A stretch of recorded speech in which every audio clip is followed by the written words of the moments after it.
And now it's Renovate and Build. 60 minutes dedicated to building and renovating solutions. Here's your hosts, Jim and Sandra. Good morning and welcome to the weekend and welcome to the show. We're here again this morning to talk everything construction. My name is Sandra and I'm joined by Fair Trade Works founder and president Jim Perkins. Good morning. Good morning, Sandra. How you doing? Well, another busy week. Yeah, another crazy week has flown by at the helm of Fair Trade Works, and it's been a super exciting week for us. Lots of things happening in the press, in the office, out in the construction site. So it's I'm actually happy to be back here in the studio and this is your relaxation zone. It is now. It's I'm starting to enjoy it now, and we have an hour here, and talk about what we do best and what we know, and that's construction. So. Fantastic. Well, in case you're just joining us and you missed us for our debut of Renovate and Build last Saturday, Jim, I was hoping you could talk just about the purpose of why you got into this show at AM 650 here. I think it's, I think one of the sole purposes is simply that, Fair Trade Works is obviously a new construction model, and it's so different and so unique, and me being in construction and so passionate about it, it's just an opportunity for us to really educate and talk to the listeners and the people in the community and everybody that we want to get involved, and that is all the homeowners and commercial owners out there. And it's just a voice, so we can really say what we have to say, kind of waft the smoke screen off the construction industry, and get down to the hard facts, and really drive into the good and the bad of the current construction industry and the solutions that we offer at Fair Trade Works. And it's hard to do in a normal 30-second or a minute commercial, which you've been accustomed to when you're marketing the company, right? Yeah, it's absolutely impossible, in fact, because it's a commercial, it's advertising. Ultimately, we have a message, we have a purpose, and of course we're a business, but this is more about us having an honest conversation with our guests, our circle, our people, knowledgeable experts, and just talking construction. Well, I promised that one of the things that we'd be doing each week here on the show is dispelling myths. Right. And must admit, I heard from my family last week who were listening and said, okay, you started with the middle bid, you threw out our name out there, and then you didn't end up talking about why the middle bid doesn't work, because they did tell me that growing up. Remember, if you're getting all of these bids, make sure you take the middle bid for whatever trade is submitting their tender. So I was hoping that you would be able to share that with people right off the top and get me out of trouble. That's right. So you're saying we had at least 3 listeners last week, then? That's great. No, the middle bid, these kind of myths still are common in the marketplace. Like, homeowners still use that nonsensical kind of idea of get 3 bids and pick the middle one, and that it's just absolutely ludicrous to me in this modern times, and especially in the existing construction marketplace, that people would use that kind of formula to choose who they're going to do the construction process, because as we know, the construction industry right now is built up of thousands of small companies, all as our statistics show, not making any money, and they just throw out these wild numbers and these kind of uneducated numbers, and the consumer just doesn't know who to choose. And the highest bid doesn't mean to say the best quality, and the lowest bid doesn't mean to say it's going to be a cheap job. And we have hundreds of homeowners, and recently we had a job that they called Fair Trade Works because they said, we picked the highest bid to do our project because we wanted a good job, but that simply wasn't the case. Again, a bunch of kind of cowboys showed up and made a mess, right? So there's no system, there's no kind of logical order to the construction industry and the quoting process and the pricing process, which kind of makes sense, and it's ultimately Russian roulette of who you're going to choose and how much you're going to pay for it. There's no market value. There's no formula, and we come in with a bit more of a business savvy and a system that's set out to put a true market value on construction, but people paying what they should be paying for it. So with your new system of Fair Trade Works, if you could, because you said we only pick the middle bid because we don't know anything about construction, and it just gets fearful, so it seems like it's going to be it's middle of the road, it seems most reasonable. How does Fair Trade Works get around picking the middle bid?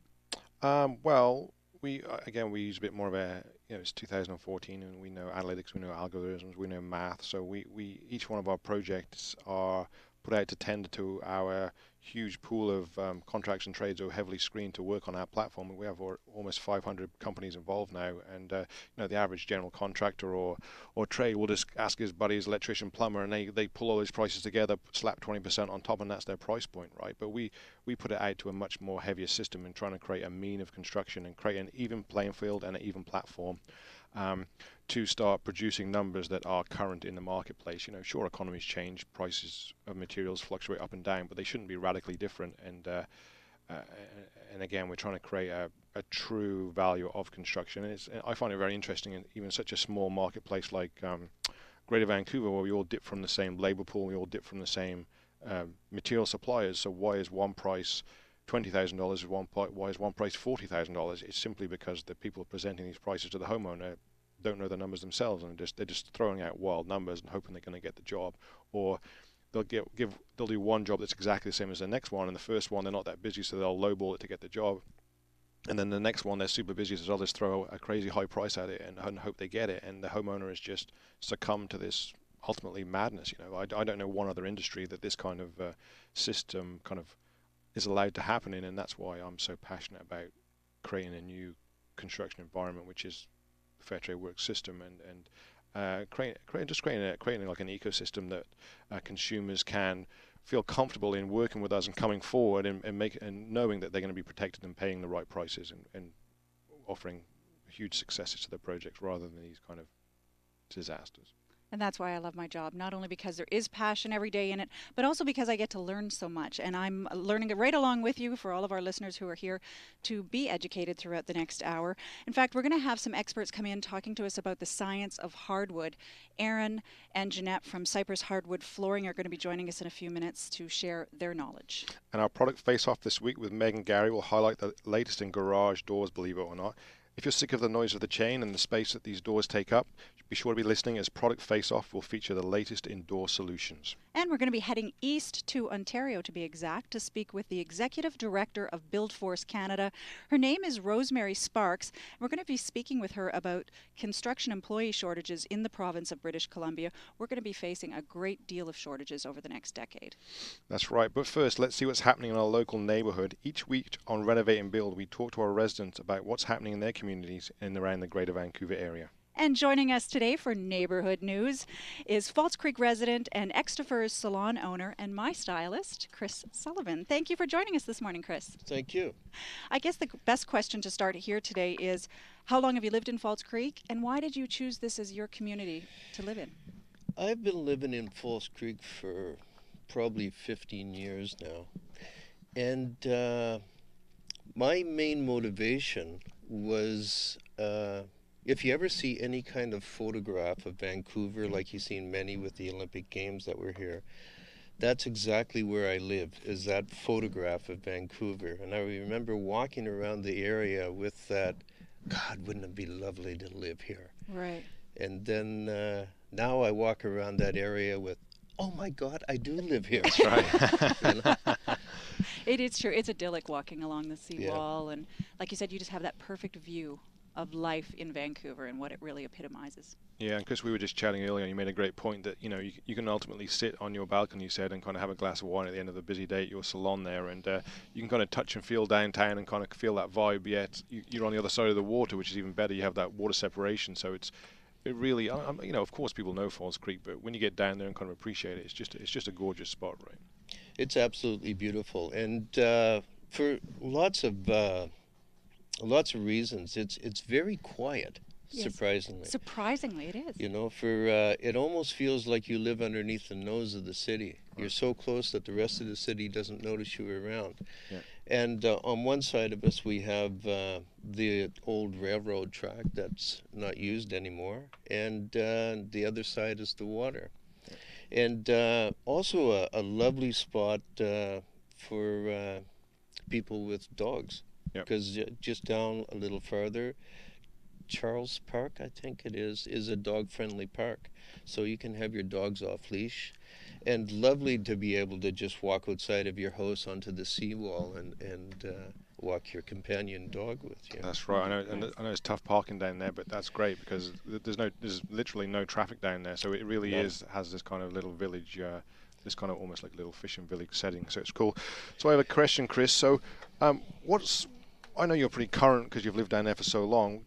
What's the hot topic of Falls Creek right now for homeowners?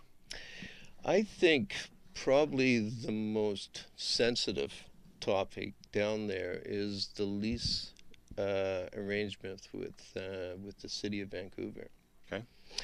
And a couple of years ago, there was a bit of quite a strong focus on that because many of the people's leases came up for renewal at that time. The way it goes right now is that the majority of the leases will expire in I believe, about 2040. So it's getting right to the end of a time frame where people would be able to have a 25-year mortgage if they were to buy a new place, because the new lease with this city is, nobody really knows what's kind of happening with that as of yet.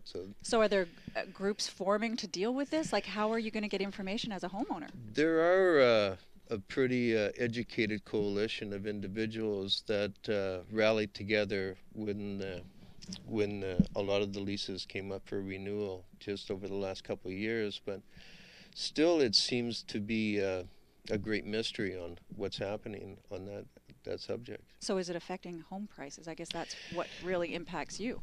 I think the closer it gets to the renewing of that lease, right, over the next 20, 25 years, the more housing prices are unpredictable.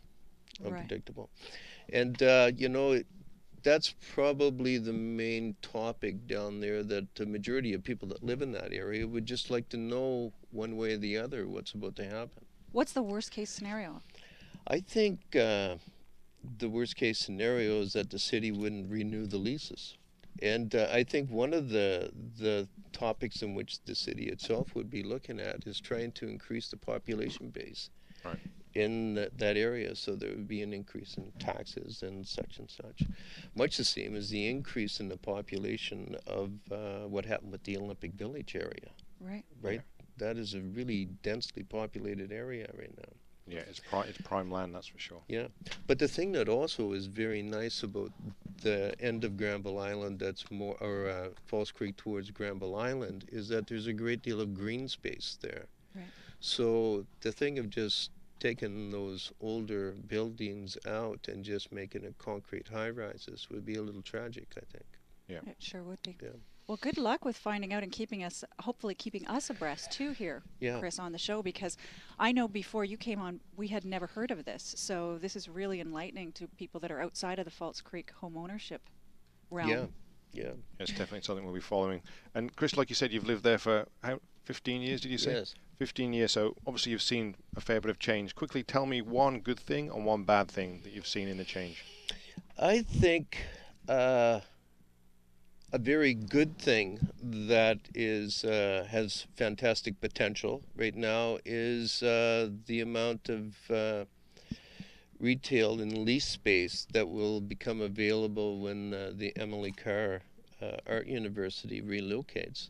There's some 190,000 square feet that will be available, and the good news is that it could really upgrade the whole energy of Granville Island. And of course, it could be the bad news in the same token, right? If they went along with the theme of Granville Island for producing businesses that sort of like winemakers, cheese makers, and those type of educational and production type of things, the energy at Granville Island is a fantastic spot. Yeah. And if they go along that line, it will be great. And if they turn their face in the other direction, that would be the bad part. Yeah, perfect double answer for a question. Yeah. Well, thank you so much, Chris. I know you've got to run back to the salon this morning, so I'm sorry we have to send you back to work, but we really appreciate your time coming in. Thank you very much. It's been great. We've been speaking with Chris Sullivan, owner and stylist at Extra Salon, located at 1926 West Broadway, and now, of course, our resident neighborhood news reporter. If you'd like to share topics with Chris to be broadcast on the show, visit our Facebook page. It's facebook.com/renovate-build, or of course you can email us always at radio@fairtradeworks.biz. Next week on Neighborhood News, we'll be visiting Kits with our friend Peter Smith. And if you're sitting at home right now looking at your carpets, dreaming of hardwood, you'll want to stick around. Cypress hardwood flooring experts are coming up next, and we'll be happy to have them come in and share their tips with us. And also, we have a bit of a crisis in our province, a shortage of construction workers. So many huge projects are planned over the next few years, and according to our experts, we're going to be desperate for manpower to build them. To tell us all about those numbers and what her organization believes can be done to deal with the shortfall, Rosemary Sparks from Build Force Canada is still ahead. That's on Renovate and Build. There's still lots more ahead. This is Renovate and Build, powered by Fair Trade Works with Jim and Sandra.